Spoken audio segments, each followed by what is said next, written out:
My father wanted me to be physically and mentally strong. You have to make sacrifices. Sacrifices bring rewards. That's what I feel. Pressure makes champions. Fighters don't back out. I never back out. Fighting at Madison Square Garden, or I'm fighting at Patiala, or I'm fighting at Bhiwan. Like, it doesn't matter. The ring is the same.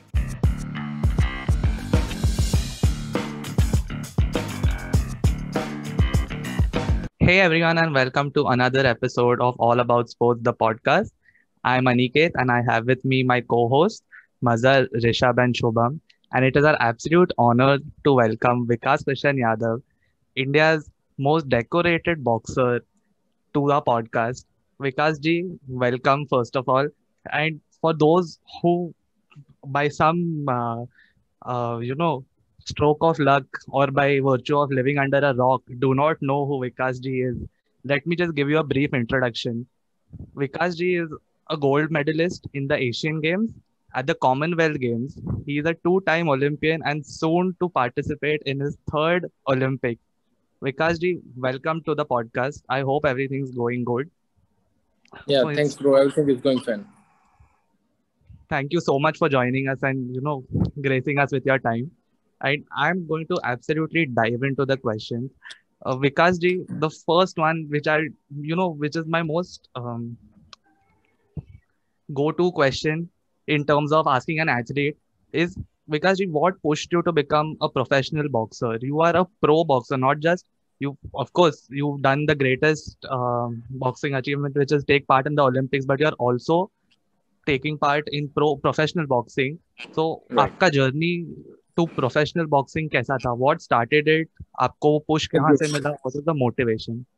Like, let me be honest with you. Boxing was not my cup of tea. It was not my cup of tea. It was my father's decision when I was 9, 10. He admitted me in boxing, and when I was able to make my life decisions, I was into it, and I wasn't able to back that out. You know, so it was mainly my father's dream. My father wanted me to be a physically and mentally strong, tough guy. That's why he admitted me in boxing. But now I have been doing it from last 20 years. Now boxing is my love of life. So now I can't live without it.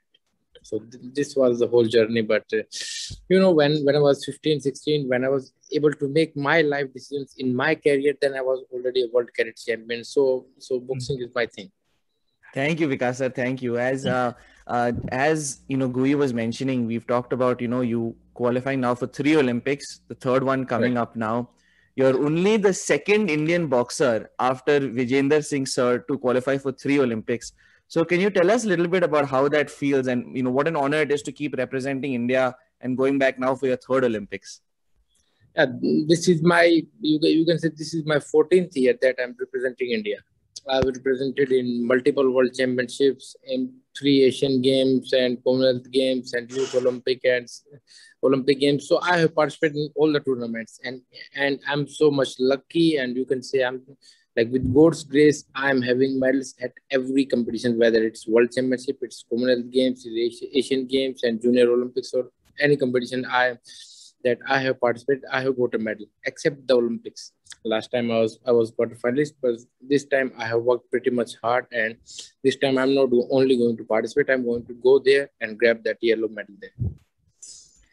We're all rooting for you, Vikas sir. And I wanted to ask you, kind of talking about that. You talked about, in your Rio Olympics finishing in the quarterfinals. You said now that you don't want to settle for wins. You want to in fact dominate. What are some of the changes, sir, that you have made since the last Olympics, since the Rio Olympics, that you think will be a big difference going into the next Olympics? After Rio Olympics, it was second year in 2018. I was participating in the Commonwealth Games. I was so confident, and I won all the 5 zeros, all the bout 5 zeros with fully dominant thing. You can say it was everything 5-0. And then I participated in the Asian Games. I was unlucky, so I got a cut, and that's why I had to settle with the bronze. But at that time, I was dominating the guys. That's okay. But this time, I want to hurt those guys. If somebody fights with me, okay, then the next guy is going to see, okay, so tomorrow I'm fighting with this guy, so that guy should back up. That's what my aim this time. And after that, Commonwealth Games and Asian Games, after my participation, then I turned professional. As you know, I have two fights. I won the fight at Madison Square Garden. Now I'm 2-0. So, basically these things I learned from professional. Like one is winning and one is dominating and hurting. So I'm going for the second thing, dominating and hurting. So I don't want to make any fights close so that the judges can give them a fear, like a favor or something. But this time it will be totally one side and totally dominant and hurting thing. We're very excited for you, sir. We're very, very excited for you. Yeah, right. Me too. Because I just wanted to ask, you mentioned that, about the injury. Even in the qualifiers, the Asian qualifiers for the Olympics, for the Tokyo Olympics, you did not fight the finals because you had a Right. cut above your left eye. Just tell us Right. about what that was like, and then how you, I mean, the healing process and the comeback from, I mean, it's a cut, and I mean, I understand that it's not a injury in the sense which you needs focused rehabilitation, but how does that impact you, having an injury and then having to sit out? Being a boxer, like you are married with injuries, so you cannot excuse injuries. Sometimes you have hand problems, sometimes you have leg problems, and most important, when we don't have the headgears, so then we have a lot of cuts on our face. So all the, like most of the boxers, they have cut in every competition, like their eyebrows are out and they're bleeding. But fighters don't back out. I never back out in the Asian Games, also in this Olympic qualification also, because sometimes you have to make some wise decisions not to get Yes. over injured or something like that. But there is a very thin line between like what to say, between brave and coward. There is a very thin line that you have to differentiate. That don't be over brave, that you ruin your career. In 2018 Asian Games, I was not able to see the cut was so much bad on my eye. I was not able to see. So the coaches told me and the doctors told me that there is chance of damaging your retina, and in all your life you will not be able to see if you get a punch. So that time I was about to fight. My father said, no, no, no, just go and fight. Like you are not made for bronze. Just go and grab that gold, because your babies or your family is watching. So how could you back out? Then I would say, no, no, no, I'm not backing out. I'm not backing out. But then the doctors told me that they have some issues over my retina, and I think I should quit, and that's why they made me quit. I was never quitting. And when we talk about the Olympic qualifiers, because last time when the Olympic qualifiers were there in the March, so we had only like 4 months left, 3.5, 4 months left for the Olympics. So at that time you cannot be overexcited. No, no, no, I want to get that goal. My when I went there, my aim was to get Olympic qualified. And when I get Olympic qualified, I beat the Kazakhstan guy, Olympian, two-time world medalist. I beat that guy easy. Okay, and then in the final I got a cut. So that was a wise decision for me not to play in the finals, because then the cut would have been open, and then I could, like, the cut healed in a week. But then if it would have opened, so it would take more than 3 weeks, 4 weeks. So that was less time for the Olympics. That's why I had to back up that time. So, Vikas, sir, you properly described your entire journey through the Commonwealth Games and the Olympics so far.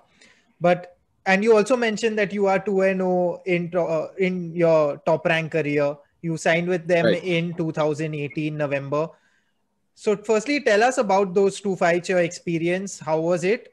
And you are also only the second Indian to have signed with the boxing promotion company. So just tell us about that entire experience. How did it feel to be signing with such a big company that everyone watches now? And literally now, the world is watching you and everyone knows you. So just tell us Yeah. about that experience.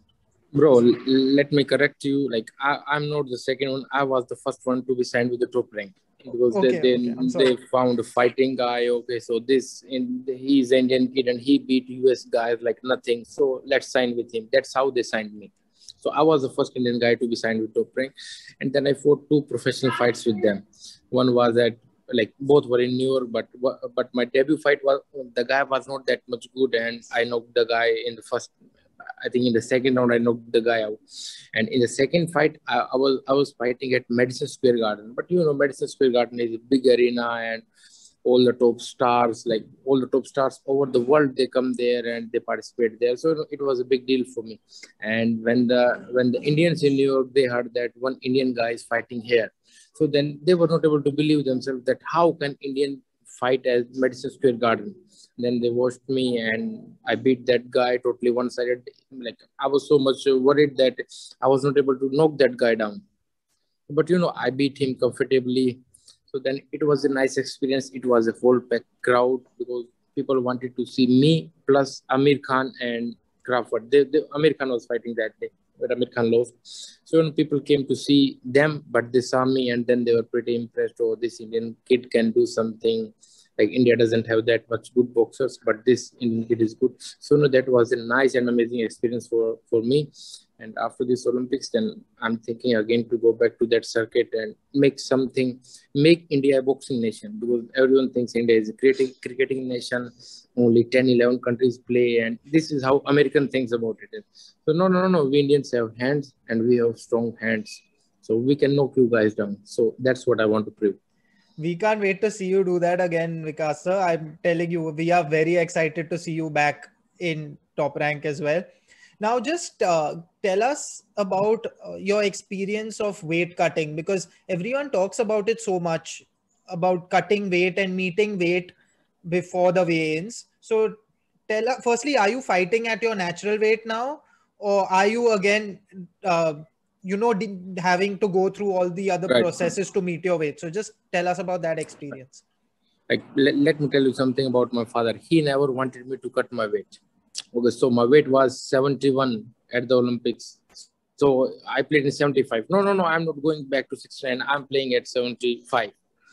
So everyone, like, they advised me to cut my weight. And they said 69 will be much more easier for you. So why don't you cut down 2 kg? I said, no. My father don't like. My father likes a tough guy who is going to fight harder guys and beat them. So then I played in 75. So this is my normal routine to play overweight. Like when my weight was 65. So okay, now we are not playing 64. We are playing 69. So first Olympics I played is 69. So this is how my journey is. So people think I'm crazy, but that's how I believe whatever my father says. But this time my father said that do whatever you want, do whatever your friends suggest you, do whatever you feel like. So this is the only time that I'm cutting weight. This is the only time that I'm playing in 69 and my weight is overweight. So this is the first time that I'm cutting weight. But like when it comes to cutting weight, you have to be much more disciplined. Like weight can't be cut in the training hall. Weight can only be cut in kitchen. That's what I believe. And that's what top athletes, top wrestlers who have achieved everything, like they believe that weight can be cut only in kitchen. It cannot be like you eating junk food, you eating pizza and you eating all the stuff, and then you can train more and then you can cut your weight. No, that can't be done. So you have to make nice habits of eating at the right time and eating the right things. That's what I believe. So right now I'm not taking any carbohydrates at night. So like you have to make sacrifices. Sacrifices bring rewards. That's what I feel. And okay, this is my sacrifice. Oh, so I'm not eating chapati or rice or anything at night. So I'm maintaining my weight. That's it. So I must say one thing, listening to you talk, the level of like just your mentality, the level of aggression, confidence, positivity that you have, I'm sure this Olympics you will dominate the way you want to dominate. One thing I'd like to ask you, sir, is you have been training with Ronald Sims Jr. Right. I want to know what impact has he had on your career. And I also believe while we all know you have very powerful punches, but you've also started focusing on endurance and defense in your training techniques. Right. And I believe he has helped you with that. So how's that journey been working with him? And why did you decide to even start focusing on endurance and defense? Bro, so like, let me tell you about my competitions. I don't think I ever lost the first or second round. So first round was my best round, and then second was 50-50. I could have won, and last round I lost always. But then after the 2016 Olympics, I started to concentrate on much more of endurance because that's what lacks in me. So I worked on that.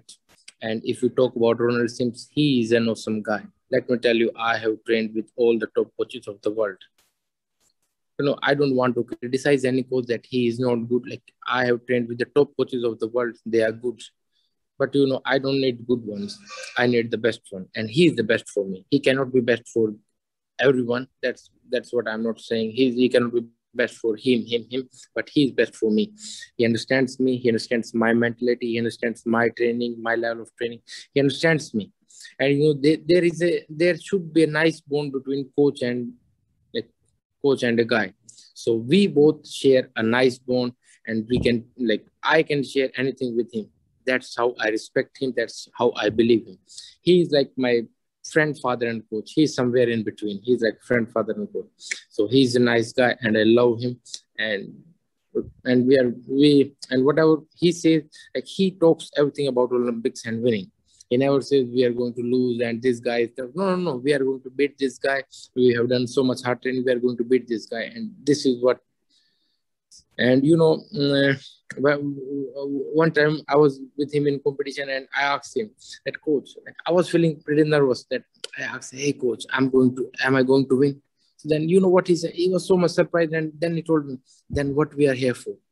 So these things, like what we are here for. I said, yeah, of course winning. So then go and win. And I beat that guy. So he's that kind of guy. He's a very nice guy, and I love him. How many years have you guys been training together now? Oh, I know him from past 4 years, but I came back in 2019 from pros back to amateurs. So from 2019, from over 2 years, I have been training with him. Okay, lovely. So one thing you mentioned is like before a match, there was a point when you were a little nervous, but Yeah. the way he spoke to you and he told you that we are here to win, and that changed your mindset, and you went and you won. So mindset. He just said what we are here for. Yeah. He wanted me to give that answer. What we are here for. I said, of course, winning. So then go and win. Got it. So mentality and having a positive mindset is very important. So like how you participated in Madison, it's in front of such a huge crowd where there was broadcasting. So obviously that brings a lot of pressure, and you performed exceptionally well. So your experience out there handling that pressure in front of so many people, do you think that will help you in 21 Olympics, knowing that you can perform in front of a big crowd? Of course, bro. Of course. Like there is no doubt in that. Fighting at Madison Square Garden, or I'm fighting at Patiala, or I'm fighting in Bhiwan. Like it doesn't matter. The ring is the same. But the pressure when you are playing in front of that much crowd, and like they are going to criticize you if you don't play well. So that kind of pressure grows in you. But pressure makes champions. There is no champion who has never been under pressure. Even I have heard the interviews about Floyd Mayweather, Manny Pacquiao, Roy Jones Jr., Muhammad Ali, and Mike Tyson. They say only there is only God. If God wears gloves and he gets in the ring, he will also be nervous. That's what they say. So nervousness and feeling under pressure, like that's a part of our game. But I'm not the only guy who is under pressure. The other guy who is playing with me is also under pressure. But I'm not going to lose from that kid, like who is already under pressure. That's what I think. So like I maintain my pressure, and I keep positivity around me. I talk to my coaches and talk to my friends who are always positive. So that's how I deal with pressure. Vikasji, that was, I mean, I have chills just listening to the approach.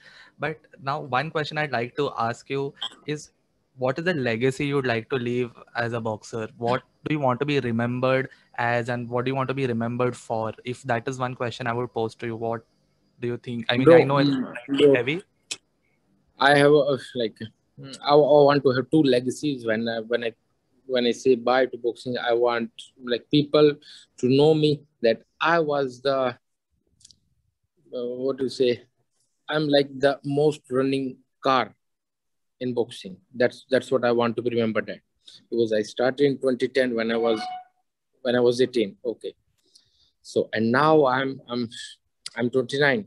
So it's already my 11 years of career, 12 years of career. So maybe if I continue 1 or 2 years, okay. So he started from the gold medal and he finished with the gold medal.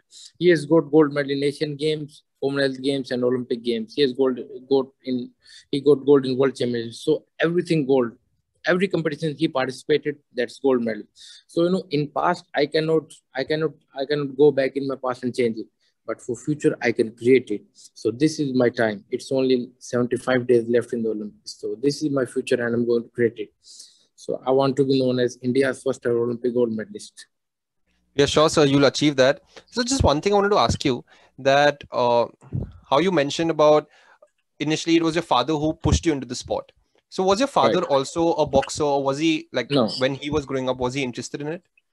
no, my father wasn't a boxer. Like he's not a sportsman. He used to work in electricity board. But there are things that grow in your mind. Oh, I wish my son should be that much strong. I want my son should be that much of big officer. I want. So he dreamed of me that okay, one day my son will be a police officer. That's what he dreamed. So then I got ACP in Haryana Police, and he was like, okay, my dream is over now. Now you can do whatever you want. And then I say, okay, now I'm physically tough guy. So, but he don't want me to win Olympic gold. Like he's not that much crazy after that. He wanted me to be a strong physical and mental kid. That's what I am. And secondly, he wanted me to be a police officer. I'm already a police officer. So that's what he wanted. Absolutely, Vikas sir. And one other thing, one quick thing I wanted to ask you, because when we, especially hearing your pro fights, we keep hearing this term, the Indian tank. Can you tell us a Yeah. little bit about how that name came about? Is it related to you wanting to be the longest running car? How did that name come about? Why do you like it? What does it mean to No, you? I was sitting with my manager at Madison Square Garden. Okay, no, I was sitting with my manager when I signed the contract, and then they called me that what do you want to be called? I say like call me because that's my name. That's my father's name because Christian called me that. Then they said that no. You are going to play in 69 kg. I say okay. So this guy looks like big 69. He looks like tank. So the my company promoter Bob Arun, he said that let's call him Indian Tank. So he gave me this name that I used to call Vikas Krishan because is like going upwards. That's Vikas meaning, and Krishan is my father's name, and ultimately Lord Krishna name.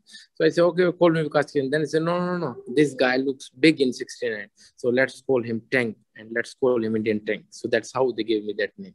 But when you have a pride, when you have your country name behind you, oh, the Indian. So then you get much more pressures and you want to prove things, and that's how you get disciplined. You are eating the right things because that's not only your name that has been like that that is going to be a negative image, but you are putting your whole country in a bad situation because everyone is going to think that Indians are not good at boxing. That's why you have to be disciplined. That's why Indian Tank motivates me every time. Next, we want to hear world champion next to the Indian tank. That's what we are waiting for at the Olympics.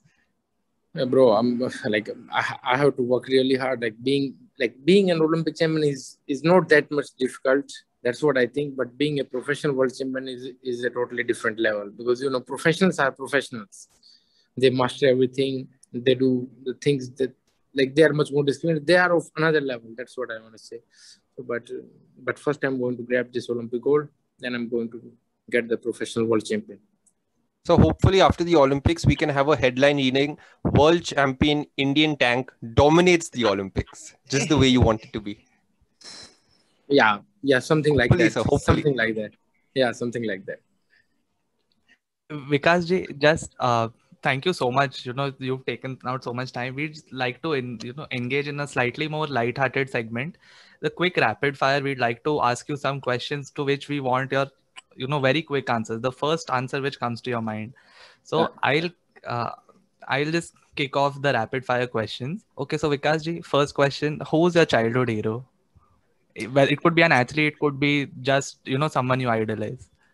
Akshay Kumar, I used to like Akshay Kumar. Okay, Any song of Akshay Kumar you like? No, like I most of his movies like these days like they are phenomenal. Like they are motivational also. His best movie is Special Chhabis. That's what I like most. But his old movies, International Khiladi Tu Khiladi Main Aade or any movie like Akshay Kumar is a nice one. Okay, because your favorite boxing arena in which you've competed? Same, Madison Square Garden. Yes, definitely. Third one, any active or past boxer who you'd like to face, who you haven't faced yet? Vijender Singh. Okay. That will I be would like to interesting. say no. I would like to face him. Like we were face to face a few times in the trials, then he backed out. So no, I want to face him in professional circuit where the gloves are small and okay, we both can hit each other. So let's see who has got the bigger heart. That's what I want. Perfect, sir. So next question, sir, was who is your favorite female boxer? Anyone that comes to mind for you that you think is a real great talent? In the world, like Nicola Adams and Katie Taylor, there are some good boxers. Like I have seen Laila Ali fighting also. She was a good one also. Perfect. No, completely makes sense. I did want to ask you now again. When we saw your videos, we watched your fights at MSG. We couldn't really tell what the exact music was. Could you tell us a little bit about your music that plays before your match, your entry music? Yeah, it was walk like a champion, talk like a champion, because that things motivate me. But now I'm planning to change that music to some Indian song, because I want Indian singers to be at a global language, like in a global world. I want their songs to be like when you go to US, all the Mexican song, all the Spanish songs are there. So okay, so I don't think I'm going to make much more difference, but a small difference is better than nothing. So let's play some Indian songs. So this time when I'm going to go in the ring, I will play some Indian songs. Is Chak De India on the mind? Is Chak De India on the mind? Yeah, something like that.